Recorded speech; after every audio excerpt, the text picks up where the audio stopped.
వచ్చిన తర్వాత జగన్మోహన్ రెడ్డి ఎక్కడున్నాడు అన్నాడు.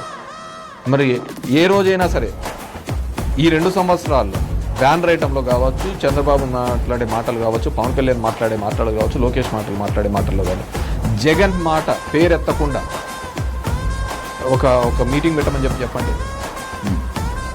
అతను లేకుంటే 11 సీట్లతోనే అతను అంతమైపోయి ఉంటే అతను తలుచుకోవాల్సిన అవసరం ఏముంది? అతను తలుచుకోవాల్సిన అవసరం లేదు కదా.